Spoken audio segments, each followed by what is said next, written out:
Alright, let's dive even deeper into this intriguing world of Meghan Markle and her new venture into the wine industry. Grab a comfy seat because we're going to explore all the twists and turns that come with the as ever Rosé, and trust me, there's plenty to unpack.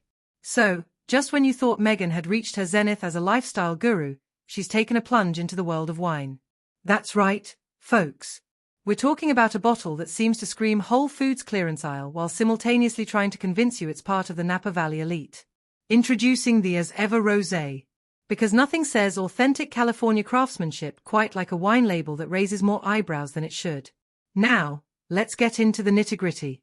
Meghan unveiled this elusive wine at the same time she restocked her first product batch, which, get this, sold out in just 1 hour. It seems like her fans are eagerly lapping up whatever she's serving.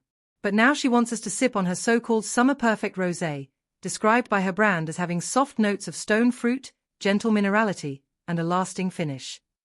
Sounds fancy, right? But let's break it down. In layman's terms, it's beige, watery, and, if we're being honest, has a hint of deception. Now, here's where the drama thickens, much like the wine itself. The label on Meghan's wine is more questionable than a Kardashian NDA. It boldly claims to hail from Napa Valley but conveniently leaves out crucial details like which vineyard it came from, what grapes are used, or even where this so-called California nectar is actually sourced from. Pro tip for our wine-loving friends: if a wine label doesn't mention an AVA, that's American Viticultural Area for those not in the know, there's a solid chance it's a mishmash of leftover grapes that nobody else wanted. In fact, by law, Meghan's bottle could contain up to 25% grapes from literally anywhere. That could mean her rosé is part Napa, part Temecula, and who knows, maybe even a splash from outer Mongolia. And let's not even get started on the likelihood of pesticides and sulfites hiding in there. Organic and homegrown? More like juice box for the disillusioned. This entire situation is giving off strong raspberry spread part 2 vibes. Remember that faux artisanal spread she tried to sell, which turned out to be produced as mass-produced as a McDonald's nugget? Well, this wine feels like the sequel we didn't ask for, and honestly, don't need. Now, let's take a moment to talk visuals. The rosé itself is so pale it makes skim milk look vibrant. It's almost like the color has gone on an extended vacation. One wine enthusiast even asked, why is it almost without color? The answer is anyone's guess. Maybe she poured all the pigment into her bronzer. At this point, even boxed wine from CVS has more character. It's like Meghan's trying to make a statement, but the statement is, I forgot to add color. But hold on to your glasses, because there's more.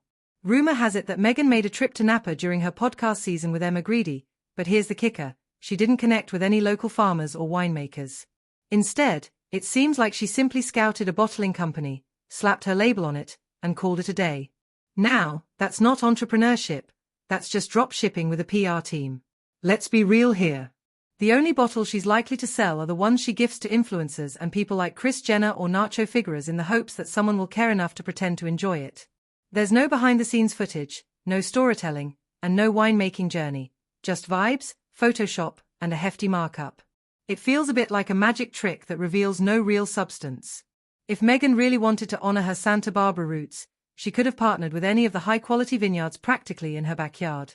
But instead, she chose to fabricate a Napa story, and that missing California label? It's a huge red flag. Even gas station wine is more upfront about where it comes from and what's inside. And here's the kicker: Meghan has no vineyards, no known grape source, and zero credibility in winemaking.